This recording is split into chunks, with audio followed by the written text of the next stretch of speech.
Halo, selamat pagi Bapak Ibu semuanya. Apa kabar? Sehat-sehat selalu ya Bapak Ibu ya.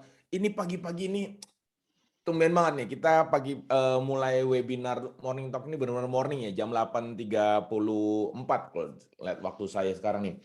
Memang agak beda karena bulan Oktober biasanya tuh bulan yang penuh keceriaan gitu ya, karena udah mau mendekati akhir tahun gitu kan, para teman-teman HRD semua kira-kira udah mulai ngitung-ngitung kira-kira bonusnya akan dibagikan di akhir tahun ini seberapa nih gitu ya. Atau mungkin Bapak Ibu HRD udah mulai mikir-mikir kira-kira budget tahun depan kayak gimana. Wah, apalagi baca koran yang makin seru ya, makin exciting gitu ya kalau misalnya ada berita-berita atau insight-insight yang bermunculan di media sosial atau di berita gitu ya. Wah, prediksi Indonesia seperti ini, ada yang positif, ada yang challenging gitu ya, tapi semua itu memang dinamika gitu. Apalagi di dunia bisnis yang sekarang istilahnya udah VUCA world gitu ya. Vulnerability, uncertainty gitu kan ya. Mungkin dan kita juga harus agile karena segala sesuatu sudah berubah. Oke, tanpa panjang lebar, saya mau membuka webinar pagi ini dengan Bapak Ibu. Mohon izin share screen sebentar. Oke, kali ini kita akan membahas sesuatu yang mungkin Bapak Ibu juga akan sedang sering-seringnya meeting nih ya dengan para board of director. Bagaimana nih Indonesia ke depan gimana? Atau bagaimana nih tahun depan company kita mau ngapain? Ya kan? Nah, tapi mungkin banyak pertanyaan yang akan muncul di tempat Bapak Ibu semua ya. Cara paling gampang, Bapak Ibu bisa ketik aja di Q&A kapan aja kalau misalnya Bapak Ibu seandainya ada pertanyaan yang mau disampaikan ke saya ataupun ke panelis atau pembicara hari ini, tinggal ketik aja di tombol Q&A. Nanti pertanyaan akan kami respon setelah sesi paparan selesai. Ya, jadi kita ada sesi Q&A-nya sendiri. Ya, lalu teman-teman jangan khawatir, kita akan memberikan ya materi di akhir acara dan juga dikirimkan lewat email di H+1 atau esok harinya. Atau kalau Bapak Ibu pengen lihat-lihat lagi recording atau rekaman dari sesi webinar Morning Talk bulan-bulan sebelumnya, Bapak Ibu bisa buka di website kami di jobstreet.com, di mana di situ ada bagian atau pilihan webinar Morning Talk, di mana Ibu bisa menonton lagi rekaman-rekaman yang sudah ada dari bulan-bulan sebelumnya. Ya. Nah, agenda hari ini kita kedatangan, mungkin Bapak Ibu pernah lihat, ini kayaknya pernah lihat nih, tapi siapa ini? Nah, tapi saya mau memperkenalkan, mungkin Bapak Ibu yang baru hari ini pertama kali join webinar Morning Talk, Pak Alvin Tantio. Beliau adalah Human Capital Strategy Division Head di Sinar Maslen. Ya, beliau nanti akan ngasih tahu apa yang bisa kita pelajari bareng-bareng, kita bisa sharing bareng gitu ya hari ini, supaya bisa kita punya different view atau different insight dari Sinar Maslen. Ya, nanti kita akan ada discussion dan juga ada Q&A. Nah, topiknya apa nih? Topiknya interesting banget, yaitu beyond your current industry, what will it take? Apa nih yang ke depan yang harus kita lakukan nih? Ya kan? Nah, Mas Alvin hari ini udah standby dengan slide-nya, tapi teman-teman, ayo kita yang belum pada join, ajak-ajak temennya semuanya supaya join semua di webinar pagi ini, supaya kita semua punya new insight, new knowledge, and kita bisa sharing bareng-bareng apa yang bisa kita pelajari hari ini. Oke, nah tanpa panjang lebar, saya mau undang Mas Alvin Tantio. Selamat pagi Mas Alvin, apa kabar? Halo, selamat pagi. Baik, baik, baik. Kabarnya baik. Wah, cerah nih ya, apa namanya, gedungnya kayaknya terang sekali di belakang itu ya. Di Oh iya, daerah mana ini itu? office kita yang di Green Office Park BSD. Ini Sinar Maslen Plaza yang BSD. Oh, oke. Jadi Ada kalau open nanti open mau open mapping, vacant? Ada open itu oh ruangannya? ada. Bisa dicek di Ada. karir website kita. Itu ada semuanya Oke. terbuka. Atau Jadi kalau buat misalnya teman mau ngobrol sama saya oh, juga boleh lah. oke. Buat teman-teman nih kalau misalnya nyari kantor baru nih ya, bisa kok colek aja Mas Alvin gitu ya. Iya, Pagi-pagi iklan nggak apa-apa ya Mas Alvin ya. nggak apa-apa. Nanti saya juga ada ngiklan, jadi Oh jangan gitu. sedih. Oke, baik, baik, baik. Silakan Mas Alvin. Kira-kira pagi ini apa Hmm? yang bisa kita bareng-bareng obrolin bareng nih sama Mas Alvin dan Sinar Mas? Jadi hari ini kan kita ngelihat dari judulnya aja Beyond Your Current Industry, What Will It Mm-mm. Take? gitu ya. Jadi Bapak Ibu owner, CEO, dan leaders HR di hari ini, menurut saya kita bikinnya jadi topik discussion aja. Karena Oke. kan ibaratnya saya sharingnya lebih ke dari industri properti nih, seperti apa Mm-mm. gitu ya. Mm. Saya nggak akan sharing outlook banyak-banyak lah. Kalau yang kemarin kan dari acaranya 100 tahun PK Cipta tuh, ya ada Mm-mm. Pak Airlangga semua, itu kan sharing lah mengenai economic outlook. Nah itu saya nggak akan share lagi, tapi Mm-mm. hari ini lebih santai lah, biar nggak pada mumet gitu. Udah Nah, akhir bulan soalnya ya. udah akhir bulan, meskipun kemarin baru gajian nih, tapi waduh, malah jadi apa ya, aduh, gajian hari apa? Selasa kemarin, Rabu, terus udah itu weekend masih jauh, ini emang agak-agak nanggung. Nah, Benar, benar, benar, jadi benar. yang kita bahas hari ini memang beyond your current industry secara umum. Cuma saya nggak akan terlalu banyak nunjukin data dan Mm. angka-angka, biar nggak mumet gitu ya. Saya akan lebih ke sharing, dan nanti Bapak Ibu kita akan lihat nih, kira-kira apa sih yang harus di-prepare, regardless industrinya. Ya. Nah, nanti kalau Bapak dan Ibu punya kayak semacam concern, pertanyaan, boleh banget kita diskusi. Karena sebelumnya saya juga udah pernah jadi konsultan gitu ya, dan sebelumnya selain konsultan di salah satu global consulting firm ini, saya juga sempat jadi konsultan independen dan headhunter. Jadi bisa dibilang cukup luas lah. Nah, tapi kayaknya kurang afdol nih kalau nanti belum kenalan gitu ya. Ntar saya kenalin detailnya lah. Silakan, Jadi itu. Mas. Oh, ini udah boleh mulai sharing nih. Boleh. Boleh banget ya. Nah, jadi daripada kita bingung-bingung nih, apakah ini hari ini akan ngalor ngidul? Jawabannya enggak. Karena hari ini kita akan lebih banyak ngobrolin lah apa aja possibilities-nya gitu ya. Jadi thank you banget buat Jobstreet Indonesia gitu ya dari grupnya SIK untuk undang saya juga. Dan hari ini saya hadir dalam kapasitas personal gitu ya. Jadi dengan topik Beyond Your Current Industry, What Will It Take? Kita akan coba kupas gitu ya. Dan ini saya coba kupasnya dari sisi yang mungkin nggak banyak orang bahas, nggak banyak orang kupas gitu. Karena biasanya kalau ngomongin uh, beyond your current industry gitu kan, biasanya akan dicek adalah dari aspek apa finance, dari aspek business possibilities-nya gimana, dari aspek teknologi gimana. Ya, benar nggak? Jadi saya mau ini istilahnya jadi apa ya? Jadi semacam sesi yang nggak boring lah, atau mungkin belum pernah Bapak Ibu dengar di luar gitu. Karena kalau ada di luar, ngapain diadain? Awakening Nah, session berarti nih ya, Mas ya. iya, kind of lah. Cuma saya nggak mau over promising ya. Jadi Bapak Ibu nanti bisa langsung nikmati lah sesinya seperti apa. Oke? Oke, baik, baik, Sorry. baik. Ini saya jadi kepencet-pencet set. Nah, sorry ya. Oke. Nah, kita akan lanjut. Kayaknya kalau belum kenalan, belum afdol gitu ya. Iklan dulu terlewat. Nah, ini. Jadi nama saya adalah Alvin Tantio. Alvin, mungkin kalau pernah ikut di sesi beberapa bulan sebelumnya, saya sempat sharing ketika saya di Deloitte Consulting juga, seperti Asia, dan kali ini saya sharing dengan bendera Sinar Maslen. Jadi regardless the company, I think it's okay. Nah, bisa dibilang saya itu pengalaman ya 9 tahun lah, 9 tahun plus-plus gitu ya in total. Saya pernah bekerja sekarang sedang bekerja untuk salah satu konglomerasi, which is Sinar Maslen. Lalu sebelumnya saya pernah bekerja di sebuah multinational company, dan sebelumnya saya juga pernah bekerja di salah satu global consulting firm. Terus saya juga sempat jadi independent consultant, selain itu jadi headhunter juga untuk C-level. Tapi degree saya bukan di psychology atau human capital management, tapi ada di electrical engineering. Jadi sempatlah kayak ya mungkin 2013 sampai 2015 gitu, jadi electrical engineering. Terus udah itu secara expertise, bisa dibilang secara end-to-end HR udah semua, kecuali industrial relation, saya masih lemah di sana gitu ya. Tapi ya bisa dipelajari lah menurut saya. Dan kalau ngomongin secara typical person, saya tipikal orang yang HR dan tech in a way gitu ya. Dan kalau misalnya nanti Bapak Ibu ada concern, ada pertanyaan, silakan sepanjang sesi acara kirim di kolom chat. Dan nanti Bapak Ibu juga kalau mau connect, tinggal scan QR code tuh yang di pojok kanan. Jadi boleh banget. Atau nanti bisa connect via LinkedIn kalau mungkin yang baru join nanti. Jadi saya juga bisa kenal lebih jauh sama Bapak Ibu ya. Siapa tahu ada kesempatan kita kolaborasi.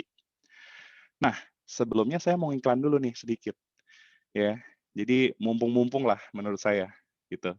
Yang pertama saya mau ngiklan adalah kita lagi ada Double Dream periode 3, yaitu tanggal 1 Oktober hingga 31 Desember 2022.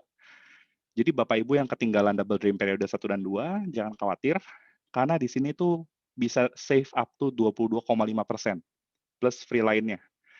Termasuk kalau kayak misalnya beli rumah kan DP biasa 10% gitu ya. Itu juga dibayarin. belum lagi bisa dapat grand prize. Jadi nggak perlu khawatir, nggak perlu ragu-ragu. Ini boleh di screen capture, Bapak Ibu boleh di save gitu ya. Silakan tuh ada nomor kontaknya di bawah. Dan ini semua istilahnya benar-benar program dari Sinar Mas Land. Dan pesan saya satu, buruan beli. Karena Minggu harga naik. Kok nggak Senin, Vin? Kayak Fanny Rose. Karena hari Seninnya itu bukan tanggal 1, tapi hari Minggu yang 1 Januari 2023 ya. Jadi jangan lewatkan gitu. Nggak apa-apa ya Pak Guyup, kita bercanda Gak dikit apa-apa. sih. Bagus juga nih. Barangkali Jadi ada yang mau beli nih. Kita juga ini kemarin ada Enchante, Tanah Kayu Shafa, terus kita juga baru launching Korean Town gitu ya. Jadi siap-siap aja tuh, makin seru lah ya di BSD semua nih. berarti buat Dan kalau teman-teman ada produk, HRD, teman-teman HRD boleh yang banget. bonus akhir tahun ya simpen nih ya buat beli ini Nah, ya. buat beli rumah, betul. Dan apa ya, kita juga secara customer segment sangat luas, jadi nggak perlu khawatir lah. Just contact dulu aja, nanti kita bisa bantu ya. Oke, mungkin kalau ngomongin sedikit soal ngiklan gitu ya. Tadi saya juga pengen ngomongin sedikit sih soal Beyond Property itu sendiri. Karena bisa dibilang kalau kita ngomongin beyond your industry gitu ya, saya mungkin sharing sedikit dari contoh di tempat kami lah gitu. Karena mungkin ketika Bapak Ibu dengar Sinar Mas Land, mungkin boleh dibantu Pak Guyup, siapa nih volunteer yang istilahnya saya pengen tahu gitu pendapatnya ketika dengar kata-kata Sinar Mas Land gitu. Yang kebayang apa sih? Boleh Bagus. pilih dong Pak Guyup atau Boleh siapa nih ini ya. dari Bapak Ibu? Mungkin Bapak Ibu siapa yang bisa mau raise hand, siapa yang mau usul ada. Oh, siapa nih satu yang ada yang raise hand? Oke. Saya sambil lihat ya attendance-nya. Siapa? Tadi kok hilang yang raise hand-nya kok tiba-tiba hilang. Boleh diulang lagi raise hand-nya? Coba siapa? Ayo. Dapat hadiah Ini apartemen kita nggak? santai aja. Hah? Dapat hadiah Enggak. apartemen nggak? Enggak lah, ini diskonnya kita udah gede. Jadi nggak mungkin dong saya di sesi hari ini bagi-bagi rumah. Atau mungkin Mbak ada Ibu Destriani Eka Putri, mungkin Nah, Bu Desriani Eka Putri. Boleh, Bu? silakan. Boleh Bu, untuk mungkin ada chat atau itu? Tadi saya pertanyaan adalah, kalau mendengar kata Sinar Mas Land, gitu, apa yang terbayang sih dari Bapak Ibu? Saya penasaran nih. Ketika mendengar kata Sinar Mas Land, gitu ya, apa yang terbayang?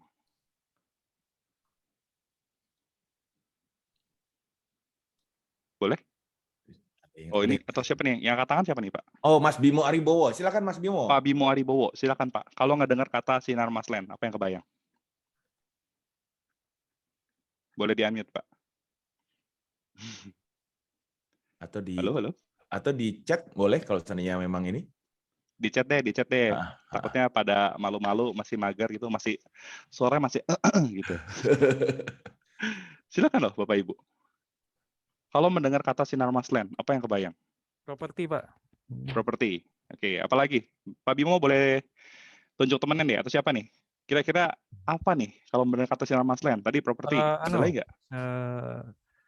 Kalau dengar Sinar Mas Land, ingatnya BSD. BSD. Oh, jadi Sinar Mas Land identik dengan BSD. Padahal kita ada Delta Mas, terus ada banyak lah. Kemarin juga istilahnya saya kan ada ke Jakarta tuh, isi salah satu podcast.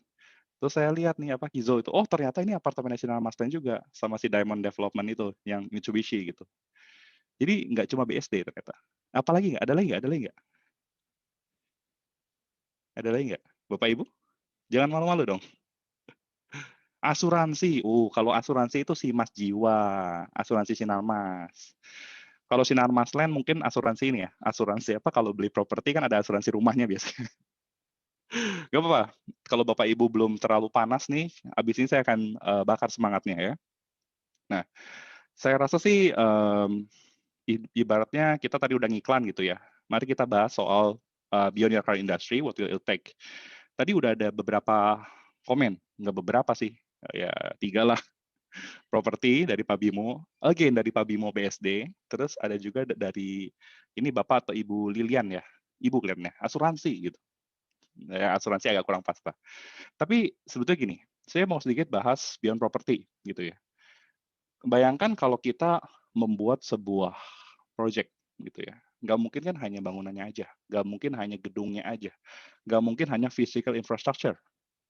Tapi kita harus pikirkan juga bagaimana secara public access, kehidupan di dalamnya, aksesnya, gimana segala istilahnya hal yang customer centric, itu idenya kita kombinasikan nih dengan teknologi dan juga visi kita. Jadi kita harus selalu berpikir ke depan, terus kita juga harus ngeliat nih, strategic partnership, power collaboration seperti apa. Dan bisa dibilang, we are the dream builder. Karena ibaratnya apa ya, dulu saya tuh waktu kecil sempat mikir, kayaknya jadi presiden enak ya, ternyata susah. Begitu pula ketika ngebangun properti, mengubah kawasan gitu ya. Bayangkan misalnya BSD lah, 15 tahun lalu tuh seperti apa, dan bandingkan dengan sekarang. So it's a dream builder. Ya. Sekarang kalau kita ngomongin soal beyond propertinya itu sendiri gitu ya, mungkin Bapak Ibu tadi udah pernah lihat lah di website gitu ya, oh ini website Sinar Mas Land. Sinar Mas Land is the largest and most diverse property developer in Indonesia. Betul. Ada saingannya? Ada. Apakah nomor satu? Kita, ya Bapak Ibu nilai sendirilah. Nanti saya dibilangnya iklan. Tapi sebetulnya kalau ngomongin what's your beyond your current industry gitu ya, what is beyond property untuk SML gitu ya. Kalau misalnya nih Bapak Ibu sekarang kita lihat dari perspektif yang lebih umum dulu, sebelum saya bocorin nih beyond property SML itu apa. Biasanya kan kalau beyond telecommunication untuk perusahaan telco, mereka provide-nya apa biasanya? EduTech. Terus misalnya mereka kerjasama dengan telemedicine, yang dokter tapi bisa telepon sama chat gitu kan. Terus Internet of Things, IoT. Terus udah itu transportation. Is everything beyond the telecommunication. Memang karena mereka kan ibaratnya yang jadi backbone-nya lah untuk teknologi gitu kan. Tapi what is beyond property, beyond real estate di SML? Nah, kalau kita lihat, ini salah satu yang saya mau share juga gitu ya. Kita itu punya namanya investment arm, Living Lab Ventures. Jadi kalau Bapak Ibu mungkin pernah lihat gitu ya, ada Living Lab X, Living Lab Ventures, terus ini ada Pak Mulyawan Gani juga sebagai Chief Technology Officer of Sinar Mas Land gitu ya. Dia juga salah satu leaders di Living Lab. Terus mungkin kalau Bapak Ibu pernah lihat, atau mungkin Bapak Ibu dari Grab nih, yang di kanan ini nih, mantan orang Grab juga, tapi sebelum orang kita juga, itu Bayu Seto, gitu ya. Nah, mereka ini yang istilahnya benar-benar menggerakkan gitu. Oh, ini kita punya beyond property, seperti ini, salah satunya. Ya. Terus ngomongin beyond property lagi, tadi kan keyword yang kata Pak Bimo, identik dengan BSD. Tahu nggak Sinar Mas Land itu pernah membeli dan menjual properti komersial gitu ya di London, satu blok. Dan itu penjualannya akhirnya membukukan 4,42 triliun. Luar binasa kan? Nah, jadi ini saya juga sekalian mau ngasih tahu gitu bahwa kita sudah beyond property. Nah, terus kalau mungkin Bapak Ibu nih, mumpung masih pagi gitu ya, nanti siang mau makan apa, pernah makan ke Gion nggak? Atau Wenam Kian di Jakarta, NOB, Tokyo Sushi, Katsukita, dan lain-lain. Ini semua ternyata undernya Arka Group. Ini salah satu portfolio Sinar Mas Land juga. Jadi bayangkan ketika ada yang tadi semua itu, gitu ya, kita itu nggak cuma ngebangun properti, kita ngebangun kehidupan orang juga gitu loh. Dari segi untuk customer-nya, dari segi untuk lapangan pekerjaannya dan lain-lain. Ya, kita bisa dibilang punya salah satu unit gitu ya, yang khusus gitu ya, namanya Invite, Investment International Technology and Emerging. Jadi Sinar Mas Land itu nggak cuma nyediain lahannya, physical building-nya, tapi juga udah mikirin semuanya. Mirip seperti tadi saya kasih contoh untuk perusahaan telco gitu ya. Dia udah beyond the telecommunication, ya dia kemana-mana. Ini juga sama, kemana-mana gitu loh. Nah, ada pertanyaan dulu nggak dari Bapak Ibu? Biar nggak ngantuk nih, biar nggak ngantuk. Ada pertanyaan nggak? Silakan loh. Atau dari Pak Guyup mungkin ada pertanyaan atau apa nih? Ngomongin soal beyond property gitu ya. Saya kan kasih contoh beyond property dulu gitu. Iya, saya mikirnya gini, oh Hmm. kok kalau properti kan mikirnya kan pasti bangunan ya, rumah, gedung gitu ya. Yes. Tapi larinya ke F&B itu kan nggak jauh ya gitu. Itu Iya. apakah memang apa istilahnya kayak don't put your eggs in one basket atau gimana nih Mas? In simple iya, betul Hmm. satu. Sama yang kedua, nanti saya akan bahas lagi lebih lanjut. Karena gini, kalau misalnya nih, orang HR di luar kan sering ngomong gini, kalau kita misalnya sebagai talent mau stay relevan, kita harus paham di luar kita ada apa? Kita harus punya business acumen. Kalau orang aja harus punya business acumen, apalagi bisnis itu sendiri, gitu kan? Karena at the end ya bagaimana sih kita mengembangkan ekonomi, memajukan Indonesia, terus kita juga istilahnya bertanggung jawab gitu terhadap investor. Nah, itu kan penting banget. Jadi menurut saya sih Bapak Ibu mungkin gitu ya, kalau sekarang bisnisnya ya lagi kencang-kencangnya atau bahkan lagi stabil, itu adalah saat yang tepat untuk mikirin beyond my current industry itu seperti apa. Gitu. Oke? Kita lanjut ya. Nah, pada akhirnya belum selesai ya. Ini belum selesai materinya, tenang. Ini semua selalu ya, business needs and employee needs. Kebutuhan bisnis apa sih? Kebutuhan employee apa sih? Ibaratnya lu jual, gue beli. Bener gak?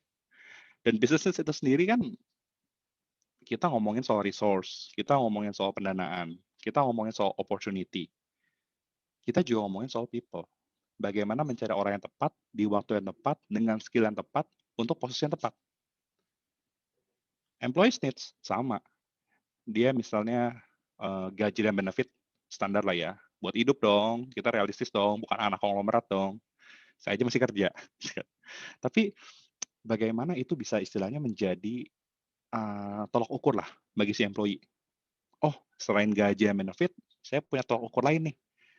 Kayak misalnya self-fulfillment saya, rasa bangga. Karena ini juga fakta yang menarik ya yang saya temukan gitu. Di usia muda gitu ya, biasa anak muda tuh pengen karirnya cepet, bener nggak? Tapi mereka seringkali lupa. Nanti kalau udah tinggi banget, udah mentok lah, secara capability udah mentok di level itu. Kadang orang jadi bosen gitu. Atau misalnya pengen pensiun dini gitu ya. Udah pensiun dini, nggak ada kerjaannya gitu. Aduh, terus jadinya apa? Bosen, pikun. Jadi employees needs itu juga kita harus mikirkannya jangan cuma ketika dia bekerja, tapi bagaimana beyond itu. Persiapan pensiun, financial literacy, itu bisa jadi program pendukung. Nah, ini ada pertanyaan nih, Pak Guyup. Boleh saya jawab nggak nih? Boleh. Menanggapi kemungkinan resesi, terutama industri properti, apa tanggapan dan mungkin langkah yang diambil SML? Jadi pertama gini, resesi itu selama kita tingkat konsumsi dalam negerinya aman, gitu ya, itu nggak perlu khawatir. Karena dengan istilah Amerika resesi 8,4%, fluktuatif, terus Indonesia juga ya ikut terkerek lah, terus nilai tukar rupiah terhadap dolar itu semakin melemah, ya itu gimana? Gitu. Kalau kita ngelihat dari economic outlook kemarin tuh, yang di acara 100 tahun PK Cipta gitu ya, Pak Erlangga juga ada cerita gitu, bahwa ini bukan sesuatu yang perlu ditakuti, tapi perlu diwaspadai. Kalau ibaratnya kita sakit gitu ya, udah dapat diagnosis dari dokter, kan bukan kita berarti langsung menyerah, tapi planningnya mau apa, medication-nya seperti apa. Ini juga sama. Nah, kalau ngomong industri properti, menurut saya sepanjang COVID kemarin nih, 2 tahun gitu ya, pemerintah sudah menerapkan approach yang menurut saya sangat baik. Yaitu apa? Dia itu kasih kayak keringanan pajak lah, diskon pajak untuk properti gitu ya. Terus belakangan ini juga suku bunga nih udah diketok palu bakal naik. Nah, artinya apa? Nyambung dengan double dream periode 3, Bapak Ibu harusnya beli sekarang menurut saya. Karena di tahun depan itu akan naik lagi semua. Ya.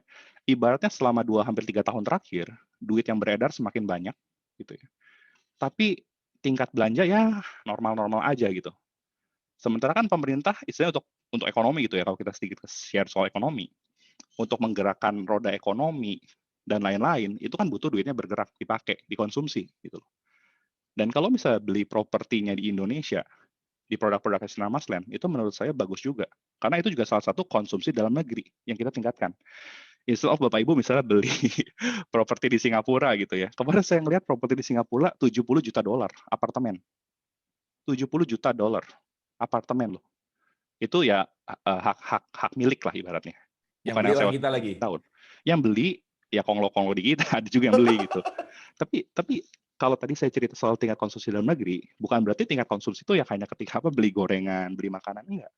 Even pembelian properti juga. Jadi resesi ini tidak perlu terlalu ditakuti, tapi lebih diwaspadai. Ya. Tentunya balik lagi ke ilmu basic financial masing-masing, dana darurat, investasi leher ke atas gitu ya. Istilahnya kan investasi leher ke atas, kita makin smart, kita makin ada demand di market, kita makin laku, gaji kita bisa makin bagus. Gitu. Tapi kita nggak ngomongin soal gaji, nanti di sesi terpisah bisa buka kartu saya. Ya. Nah, langkah yang diambil SMA seperti apa? Kalau misalnya kemarin gitu ya, secara industri umum, secara umum, industri kan relatif melemah, benar nggak Pak Guyup? Kecuali mungkin yang seperti apa food delivery, distribution, itu menguat tuh. Surprisingly, healthcare, medical itu biasa aja malah ketika pandemi. Dan for your information, Bapak Ibu, Sinar Maslen itu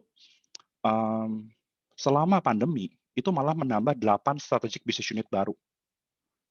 Dan dari employee-nya tadinya sangat banyak gitu ya, kita dengan 4 ribuan karyawan nih bisa benar-benar grow bisnisnya. Jadi ini sangat efektif dan efisien nih kalau saya bilang gitu secara organisasi. Ya, memang masih ada banyak hal yang kita perbaiki gitu ya. But it's towards the perfection gitu. Jadi nggak perlu khawatir sih kalau menurut saya Bu Dina. Dan langkah-langkah tadi juga kita dengan kalau misalnya Bu Dina lihat gitu ya di publikasi-publikasinya, di report-report kita, bisnis growth kita sangat baik. We are leading the market dan di sisi lain kita juga banyak sekali buka yang baru lah. Termasuk tadi Korean Town, kita juga Cimory Dairyland mau datang, kita juga tahun-tahun kemarin ini udah kerja sama Monash University. It's the first Monash in Indonesia gitu loh. Tadi kan Melbourne doang gitu. Terus ada Atmajaya juga, ada Binus. Nanti juga ada Jatim Park mau buka di sini. Jadi ini sangat-sangat prospektif lah.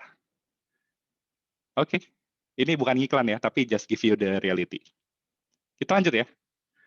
Dan ini kalau misalnya beyond property gitu ya. Menurut Bapak Ibu, saya lebih kayak orang sales apa HR di hari ini? Kayak orang sales atau orang bisnis. Itu juga salah satu contoh how we can be beyond our scope overall or of job gitu. Ya, jadi harus ngerti orang HR nggak bisa hanya saya taunya adalah learning development-nya, saya adalah talent management-nya, tapi harus tahu bisnis juga. Karena ujung-ujungnya apa? Business needs and employee needs. Talent strateginya seperti apa nih? Nanti saya ada bahas di belakang. Ya. Jadi Bapak Ibu kalau punya pertanyaan silahkan dilempar sepanjang sesi. Kita lanjut ya, Pak Guyup. Oke. Nah, kalau ngomongin soal business and employee needs gitu ya, is that all? Apakah itu udah semuanya? Atau sebetulnya ada poin-poin yang mungkin perlu kita sama-sama tahu gitu ya. Kalau tadi kita ngomongin soal beyond property, itu contoh. Nah, sekarang Bapak Ibu nih, beyond your current industry, yang harus dipikirin apa sih? Ya, ingatnya adalah PPPT, bukan PPT PowerPoint, tapi 3PT, PPPT. Ya. Itu apa aja sih? People, planet, profit, dan teknologi. Ya. Always start with people. Ya. Karena ingat, kita dulu dari zaman batu, dari zaman mesin uap segala macam, tetap butuh people. Oh, Vin, sekarang semuanya udah automation. Betul. Tapi untuk mengadminister semua teknologi yang ada butuh people, tetap. Betul nggak? Kan orang yang di belakang super apps kita, Gojek, segala macam, itu juga orang. Bukan robot semuanya, bukan AI. Yang kedua harus dipikir adalah planet. Ya. Kita nggak bisa hanya mikirin bisnis dari segi profit, tapi planet. Impact-nya gimana nih? Ibaratnya kalau kita sembrono gitu, sembarangan. Ya. Nggak memperhatikan planet, alam, lingkungan, dan lain-lain. Bisnis apapun nggak akan sustain. Karena apa? Ya karena kita berbisnis di planet bumi gitu. Kalau Bapak Ibu nggak bisnis di luar ya, di luar planet ya bisa juga gitu. Tapi let's think about the planet itself. Ya. Kehidupannya, ekosistemnya, dan lain-lain. Itu harus dipikirin. Yang ketiga baru kita pikirin profit. Karena kalau people dan planetnya nggak sustain, at the end profit kita akan tergerus. Nah, profit balik lagi ke business model. Desirability, visibility, dan viability. Visibility visible ya, bukan visible, viable. Desirability, visibility, viability, dan adaptability. Nah, untuk mendukung itu semua, butuh yang namanya teknologi. Aduh, Vin, kok bikin presentasinya gini doang? Kurang keren. Nah, ini tak kasih gambarnya. Ya. Jadi again, people, planet, profit, plus teknologi sebagai enabler. People itu ya tadi, social variable gitu ya, community, education, equity, social resource, health, well-being, quality of life. Planet, water, air, energy, dan lain-lain. profit, economic variable, cash flow. Jadi kalau menurut saya sih buat Bapak Ibu yang mungkin fansnya United Nations SDG, Sustainable Development Goal tuh yang ada 17, kan susah ngafalinnya. Hafalin aja nih yang saya share, PPPT, People, Planet, Profit, Technology. Nanti kan kelihatan, People, cross planet, variable, bisa bertahan. Planet versus Profit, viability. People versus Profit, equitability. Digabung semua jadi sustainability. Ya. Jadi ini bukan barang baru lah. Kalau punya pertanyaan, silakan share. Nah, terus kita juga ngomongin future of work gitu ya. The future of work is now, menurut saya. Saya nggak mau bawa topik revolusi industri 1, 2, 3, 4 lah. Udah sering banyak yang ngomong gitu kan. Saya juga bosan dengernya. Dan bosan ngomongnya. Jadi, kalau kita ngomongin future of work, itu 3 aspek. Ya. Work, workforce, workplace. Work itu, it's about business tadi. Meaningful work versus business needs. Gimana nih HR bisa menjadi business partner? Karena di zaman sekarang itu HR bukan lagi warga kelas 2 menurut saya. Tapi kita jantungnya organisasi. Karena kita harus ngerti bisnis, kita paham bisnis, kita mencarikan talent seperti apa. Karena kita ngelihat misalnya, wah talent kita yang canggih-canggih nih mau dibajak sama tempat lain. Strategi attract dan retain kita gimana? So the work itself is really close to the people, to HR. Ya. Yang kedua adalah workforce. Selalu lah soal supply dan demand, upskilling, reskilling. Kalau mungkin Bapak Ibu sering dengar 3B gitu ya, build, buy, borrow, sekarang 4B, build, buy, borrow, bot. Build dan buy jelas, talent acquisition, terus development atau OD ada juga. Borrow itu biasanya dari HR strateginya. Misalnya kita beli data, terus borrow kemampuan dari business unit lain, misalnya, oh kita punya program HR bagus, kenapa kita nggak bisa membuat orang paham? Curilah ilmunya marketing. Oh, kita sebagai orang sales nggak bisa menarik kandidat meskipun benefit kita bagus. Belajar dari orang sales gimana ngomongnya. Oh, kita sebagai orang HR berpikir harus strategis nih. Tapi harus melihatnya connection yang sangat kompleks gitu. Belajarlah dari orang business development.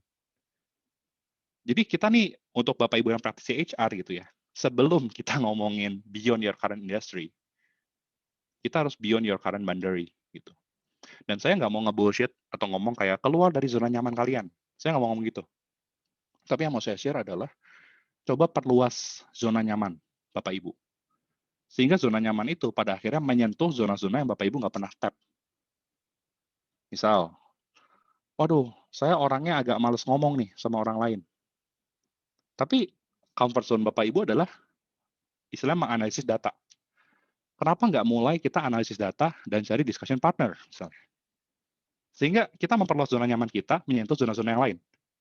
Ya, jadi saya nggak mau nge-bullshit kayak tinggalkan zona nyaman Anda. Ngapain? It's your choice, it's your life. Kalau bisa malah perluas zona nyamannya. Ya, jadi multi skill pada akhirnya. Begitu pula buat workforce kita. Nanti saya bahas sedikit di belakang. Nah, yang ketiga adalah workplace. Bagaimana nih belonging, ownership, total rewards-nya? Kalau kata Josh Bersin, the irresistible organization. Ya, how to make it? Ya, mungkin nanti kita bisa bikin lagi ya, Pak Guyup, soal how to make the irresistible organization. Nah, sampai sini, mungkin ada pertanyaan dulu nggak dari Bapak Ibu? Jadi kita pace-nya pelan-pelan, ngobrol santai, tapi akan selalu diingat. Gimana? Saya mau nanya nih Mas nih. Boleh, Pak Guyup. Kan Sambil kalau minum ya. boleh. Kalau istilahnya kan kalau upskilling and reskilling itu kan kalau misalkan nih contoh ya, saya juga kapasitasnya sebagai trainer juga nih. Kadang-kadang kita udah ngasih kesempatan buat karyawan kita gitu untuk belajar gitu. Bahkan mulai dari yang classroom sampai kita bahkan ada tools e-learning gitu. Tapi kan balik lagi ya, kalau namanya belajar itu kan dari learning habit itu kan dari internal gitu ya, dari internal masing-masing individu. Nah, kira-kira nih gimana caranya supaya everyone need to work supaya tetap relevan gitu loh. Karena kalau namanya kita udah nggak relevan kan ya namanya bisnis spesifik maju terus dong ya. Karyawan-karyawan yang nggak relevan itu kan suatu saat akan diarahkan ke tempat yang lain gitu loh. Nah, gimana nih kita sebagai HR juga encourage atau membantu menyadarkan, ayo teman-teman, someday kita will be a dinosaurs loh, kita akan jadi kayak dinosaur loh kalau kita nggak relevan loh. Ayo upskilling and reskilling. Kenapa? Karena yang sekarang zaman yang anak-anak baru-baru yang millennials, even fresh graduate, mereka punya willingness to learn-nya sangat tinggi dibanding yang mungkin kita yang kayak mungkin seumuran saya yang udah over 40 yang udah kayaknya gue udah nyaman gitu. Itu gimana nih Mas? Kalau dari sisi Mas Alvin, how to encourage to have that passion untuk upskilling and reskilling terus? Masih di mute, Mas. Masih di mute. Sorry, Mas Alvin masih di mute. Iya, lupa tadi pas minum air. Jadi saya mau menjelaskan sesuatu yang ribet menjadi sesuatu yang simpel dan mudah dimengerti. Jadi Bapak Ibu nih selesai dari morning talk hari ini bisa bawa sesuatu nih. Even karena sekarang kan istilahnya udah masa-masa kita mau strategic planning nih buat tahun depan gitu ya HR-nya. Betul. Boleh banget nih dipakai ya. Jadi gini, kita ngomongin soal skill dulu lah ya. Tadi kan Mas Group cerita, iya jadi kalau kayak gitu gimana nih buat orang biar pengen belajar gitu kan. Orang pengen belajar menurut saya itu sebetulnya bukan kebutuhan bisnis loh, kebutuhan orang, kebutuhan employee. Tapi kebutuhan bisnis adalah skill-nya, benar nggak? Nah, ibaratnya kalau kita dagang, lu jual, gue beli, nggak mungkin dong kita share atau menjual sesuatu yang jelek. Gitu. Nah, kalau kita lihat nih setelah COVID gitu ya, LinkedIn tuh tahun 2020, creativity, persuasion, collaboration, adaptability, emotional intelligence, itu adalah skills yang dibutuhkan. Betul, udah tahu gitu ya. Kemarin juga saya baru ketemu Lani Wijaya, sekitar 2 minggu lalu, kita ngobrolin soal ini. Gitu. Lani Wijaya LinkedIn ya, kalau Bapak Ibu kenal. Terus dari World Economic Forum gitu ya, 2025 itu yang paling dekat nih, ini adalah skill-skill yang menurut saya tuh benar-benar krusial. Ada 5 nih. Analytical thinking and innovation, complex problem solving, critical thinking and analysis, creativity, originality, initiative, terus reasoning, problem solving, dan ideation. Ya. Karena dengan punya skill-skill tadi, kita sebagai talent, atau Bapak Ibu sebagai talent, atau kita punya orang yang sebagai talent, itu bisa really beyond their current role, their current scope, their expertise. Bukan berarti, wah berarti harus semua orang jadi generalis dong. Enggak. Kita yes, butuh generalis, butuh yang forward thinking untuk memajukan bisnis. Kita yes juga, butuh orang yang tetap adalah expertise-nya. Karena dia akan mengajari orang-orang baru, dia akan jadi subject matter expert. Dan kita butuh orang-orang yang di tengah organisasi nih, yang megangin organisasi, jalanin operasional. Jadi menurut saya sih akan sesat kalau ada orang HR yang bilang, oh kita hanya butuh top talent yang boxnya 789 misalnya, atau yang skillnya rata kanan. Nggak gitu, ya, nggak gitu Besti. Nah, sekarang kalau misalnya kita majukan ke sesuatu yang lebih simple gitu ya. Tadi kan kita udah cerita juga soal itu. Ternyata sama seperti yang tadi saya cerita, yang PPPT, penggunaan teknologi juga penting. Nah, memang bukan buat semua level, tapi ada kalanya kita dari bisnis mulai mikirin teknologi. Ya, misal kalau kita beyond property, ya kita smart home gimana, menggunakan traffic data management system seperti apa, menggunakan misalnya tools untuk secara AI mapping keluhan dari resident, dari hal township. Jadi itu yang beyond property menurut saya. Nah, sekarang coba kita buat ini menjadi hal yang lebih mudah gitu ya. Dibutuhkan resilience. Terus kalau ngomongin fokus terhadap future workforce gitu ya. Tadi kan udah kita bahas, workforce itu kayak gimana? Yang paling utama kalau kita kelompokin jadi 3. Complex problem solving, digital orientation, dan juga agility.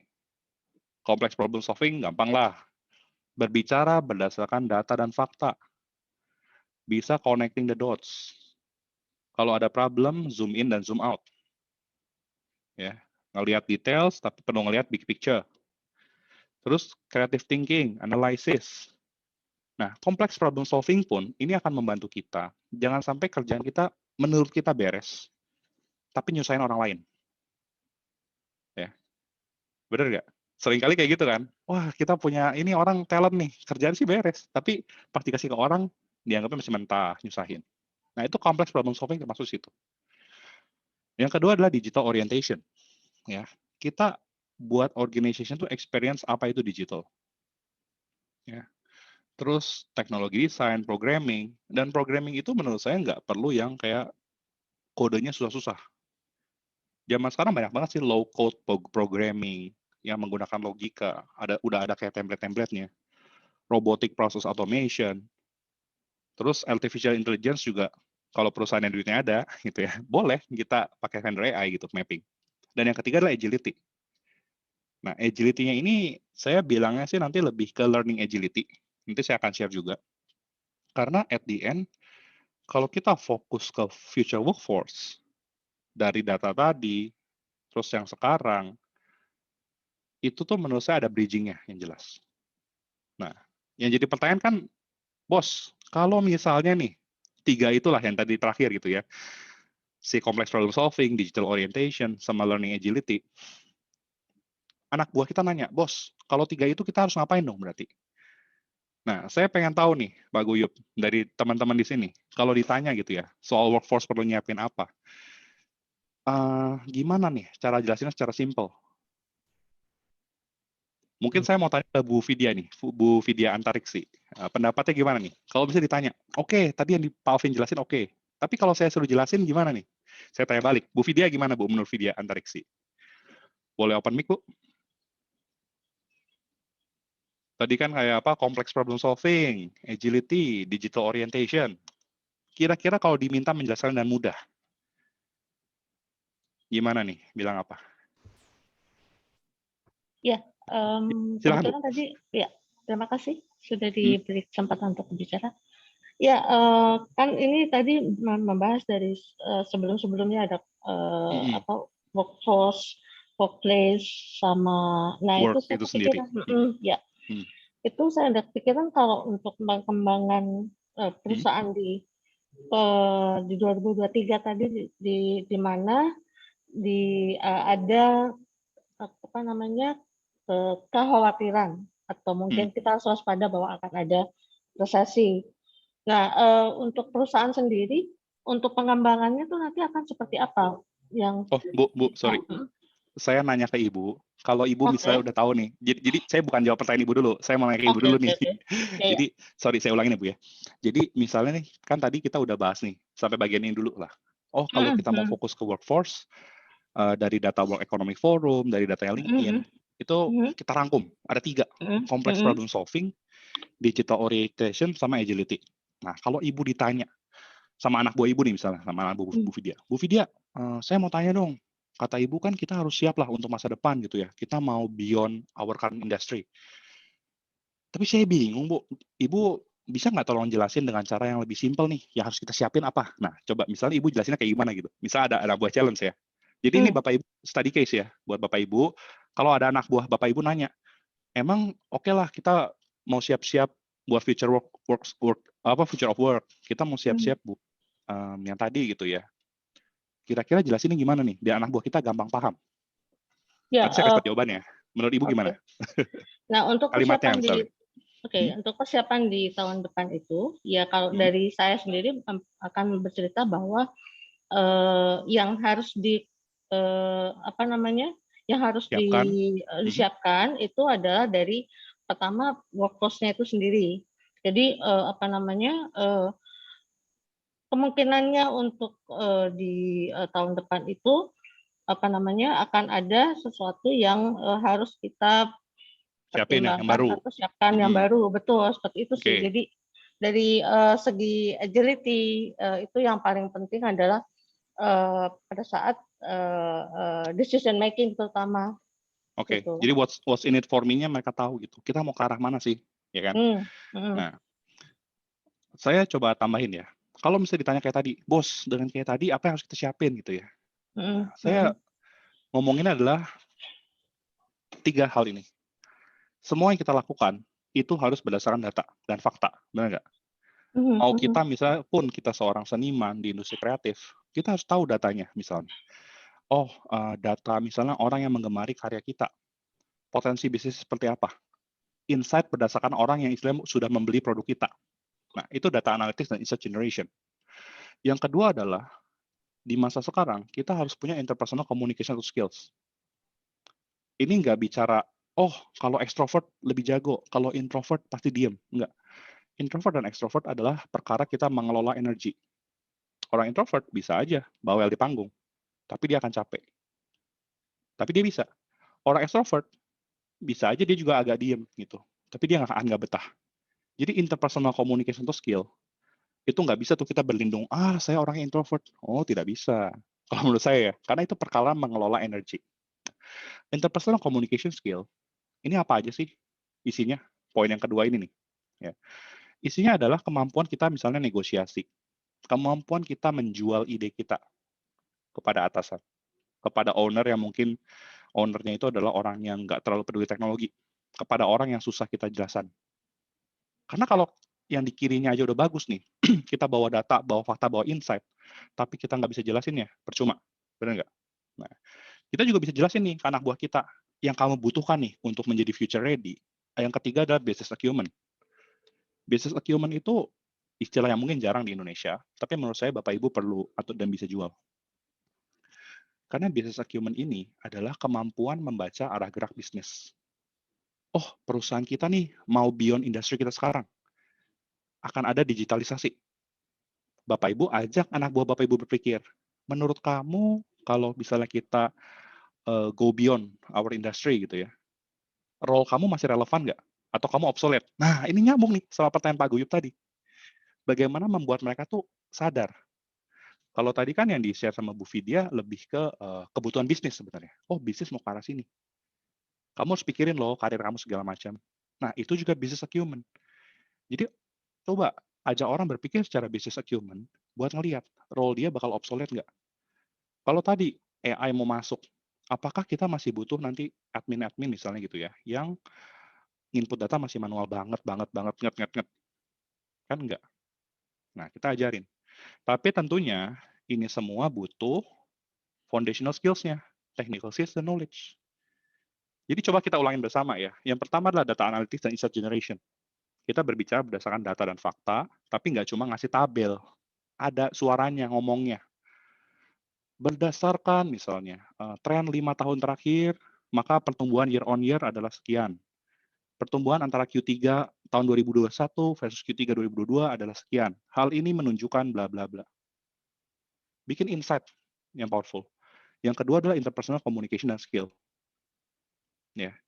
Buat diri mereka terlihat, punya ide, punya value yang bisa ditunjukin, kemampuan negosiasi, atau istilah orang startup zaman sekarang, pitching, atau elevator speech. Dalam 2 menit, 3 menit membuat orang tertarik dengan ide kita. Dan yang ketiga tadi apa? Business acumen. Kemampuan membaca arah gerak bisnis. Jadi jangan hanya orang sales, marketing, dan BD, dan finance yang punya business acumen. Kita orang HR, orang-orang di level staff juga harus bisa mikirin kayak gitu. Dan itu semua tadi didasarkan oleh technical skills dan knowledge. Boleh di-capture ya. Jangan lupa credits from Alvin Tantio gitu. Dan ini semua yang saya sebut sebagai apa? Core skills. Kita nggak usah mikirin lagi kayak misalnya, oh ini soft skill, ini hard skill. Oh, kamu hard skillnya oke, soft skillnya perkembangin ya. Menurut saya udah mencakup semuanya gitu loh. Oke? Jadi gimana nih Pak Guyup? Menjawab nggak? Untuk membuat orang tuh punya keinginan belajar, keinginan tahu lebih. Sebetulnya pakai yang kayak gini gitu. Ada satu nih Pak, tapi yang jadi menggelitik nih tadi. Kan tadi kan interpersonal skill atau communication kan memang penting ya. Bahkan kalau sekarang, zaman sekarang tuh bahkan kalau saya melihat generasi yang sekarang ini yang jadi workforce yang baru masuk-masuk ini, mereka jago banget ngomongnya, terutama bahasa Inggris nih kan. Karena mungkin kalau zaman saya dulu sekolahnya Inpres gitu, kalau sekarang banyak yang sekolah international ya, little I can lah. Ya, tapi kendalanya yang saya perhatikan beberapa kali saya interview ataupun kerja sama mereka, kadang-kadang mereka tuh nggak end to end gitu loh. Nah, idenya jago, tapi pas waktu kayak gimana sih bentuknya pengejawantahan dari idemu? Aku belum nyoba sih. Nah kita yang biasa dari mungkin dari yang teman-teman dari HR yang udah biasa ujung ke ujung gitu ya, mungkin kita sebenarnya kayaknya ide lo mirip-mirip ya, tapi mungkin kemasannya beda nih gitu. Mungkin old school HR gitu. kayaknya nih sebenarnya pernah kita lakuin ya, tapi kita nggak ngemasnya dengan baik nih. Berarti kan ada dua hal nih. Yang satu jago pitching, yang satu tahu insight or maybe really banget hardcore Datanya profesional gitu ya. gitu. Nah, combine ini dua gimana? Yang jago ngomong juga bisa end to end, atau yang ngerti end to end juga bisa ngomong. Ini how to blend? Or do we need different people, or semuanya bisa dalam diri satu orang, Mas? Jadi gini, kalau dalam diri satu orang, biasanya talent seperti itu mahal. Misalnya, saya. Narsis. Enggak, bercanda-bercanda. Tapi gini, kalau kita punya satu talent, yang memang secara operasional jago banget. Yang satu lagi, secara data juga, secara jualan jago banget. Menurut saya, mereka bisa, angka yang paling pertama adalah, kalau ada kesempatan bikin project. Tapi role-nya dibalik. Oke. Jadi yang jago ngecap nih, harus mengolah data. Yang jago mengolah data, harus dibikin lebih bisa jualan. Oke. Jangan kita sebagai atasan yang repot, kita minta mereka saling mengajarkan, saling mengajari. Dan kita harus jelas di depan, ngomong bahwa ini adalah part of your development. Saya pingin kalian berdua jadi talent yang komplit. Daripada ngambil satu orang dari luar, apa nggak lebih baik punya dua langsung sekaligus yang sama-sama sakti dan belum mahal? Ya nggak? Ya, Cuma benar. memang itu bukan cara yang mudah dan butuh waktu. Makanya biasanya kalau butuh cepat, ambil dari luar udah mahal. Ya, biar cepat kan ya duitnya lebih gede lah. Ya. Tapi menurut saya itu adalah langkah yang bisa kita lakukan. Dan sekali lagi, kita harus jelas ngomong di depan. Karena kalau kita cuma masukin mereka, nih kalian kerja bareng ya berdua dalam project. By nature, mereka akan langsung kebagi.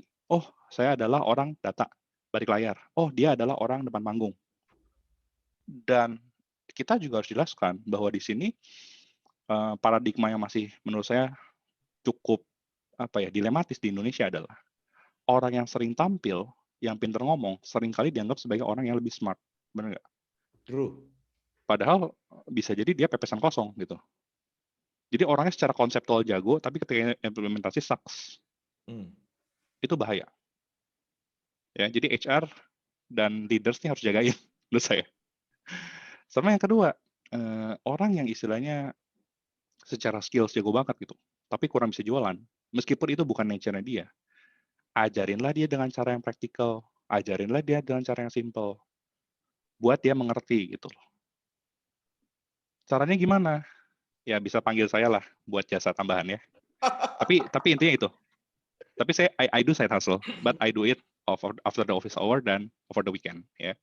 Jadi jangan dipanggil pas jam kerja. Ya, karena tapi itu memang itu kendalanya sih. kan ya. Kendala yang sering it happen a lot in most organization ya. It happen a lot. Dan ini mirip lah seperti pertanyaan gini. Saya dari generasi yang sebelumnya. Generasi baru kok susah ya? Kita kan pengennya ngajarin dia biar nggak salah jalan, bener nggak? Tapi pernah nggak kita mikirin buat reverse mentoring? Mungkin hal-hal yang kita nggak tahu, mereka bisa ajarin balik. Misal, kalau bikin PowerPoint gayanya sekarang begini Pak, langsung cepet nih 10 menit. Kalau misalnya Bapak mau ngedit garis biar rapi, kotak biar rapi, pakai align, pakai ini. Diajarin kayak gitu misalnya. Atau kalau misalnya Bapak Ibu butuh membuat logo dengan cepat, karena buru-buru nih, 30 menit lagi mau presentasi. Ngambilnya di mana ya? Yang free tapi legal misalnya. Itu kan reverse mentoring. Jadi approach seperti itu, aspek yang lebih human, nggak terlalu jalur komando, atasan bawahan, menurut saya bisa dicoba. Apalagi kalau Bapak Ibu mau beyond industry, beyond your current industry, itu udah nggak bisa terlalu kaku lagi lah gitu. Everything is fluid. Kita lanjut ya. Oke. Masih panjang nih. Abis ini setelah materi ini kita stop dulu, nanti kita Q&A ya. Beberapa. Kita cicil. Nah, jadi kalau tadi saya udah jelaskan dengan mudah, data analytics insight generation, interpersonal skill and communication, terus business acumen di atas technical skill dan knowledge. Oke lah, itu menjawab soal complex problem solving. Digital orientation oke lah, disupport dari company. Tapi agility-nya gimana? Pasti kan Bapak Ibu sebel dong ketika saya ngomong agility, agile deui gitu kalau bahasa Sundanya. Agility lagi. Tapi saya coba jelaskan agility dengan hal yang lebih mudah dipahami juga. Jadi ada yang namanya learning agility. Ini berhubungan dengan growth mindset. Growth mindset udah tahu lah ya, learn, unlearn, relearn. Benar nggak? Learning agility, ini catat ya. Learning agility itu bukan seberapa cepat kita baca buku, membereskan materi, dan lain-lain. Tapi learning agility adalah bagaimana nih kita memanfaatkan experience, pengalaman kita sebelumnya, untuk menghadapi tantangan yang baru. Bener nggak? Saya, background-nya teknik elektro, harus kuat. Masuk HR. Wah, nggak kepake dong, Vin. Nggak gitu. Justru terbiasa mengolah data yang kompleks, bikin contingency plan, mitigation, dan lain-lain, itu menurut saya udah jadi hal yang bisa kita gunakan. Nah, kalau tadi di materi sebelumnya, complex problem solving, terus misalnya kita kalau mau nambah design thinking, dan lain-lain, itu kan applicable di semua bidang. Even bahkan design thinking, ya, saya selalu pakai empathize, explore, execute. Itu bisa dipakai loh dalam hubungan percintaan. Empathize gitu ya. Oh, kesulitan dia apa sih? Pain point-nya apa sih? Kebutuhan dia apa? Explore. Channel-nya mau gimana? Deketinnya gimana? Komunikasinya mau gimana? Pikirin. Execute. Coba. Empathize, explore, execute juga bisa dipakai dalam bisnis. Oh, kita mau bikin venture capital yang digital. Lihat kebutuhannya. Di luar banyak ide, banyak calon startup butuh seeding. Explore. Kita panggil mereka. Buat istilahnya present depan kita. Mana yang make sense atau enggak. Kita due diligence lah. Yang ketiga, execute. Oh, kamu saya kasih 10 juta, coba nih bisa menghasilkan apa? Start small. Kalau startupnya bagus, kita kembangin. Itu contoh design thinking bisa dipakai di mana-mana. Memanfaatkan pengalaman sebelumnya buat menghadapi hal yang baru. Itu yang disebut learning agility. Ya. Aspeknya boleh dikupas, nih ada 5. Change agility, mental agility, people agility, result agility, dan self-awareness. Dalam hidup yang pasti apa sih selain kematian? Perubahan. So, change is a must. Kita harus punya traits apa? Curious. Curious bukan kepo ya. Bereksperimen, berani mencoba hal baru. Kalau udah tahu perubahan itu pasti, secara sikap mental kita gimana? Mental agility. Bicara berdasarkan data dan fakta, analisisnya jelas, paham kompleksitas yang ada, bisa zoom in, bisa zoom out, menerima ide baru.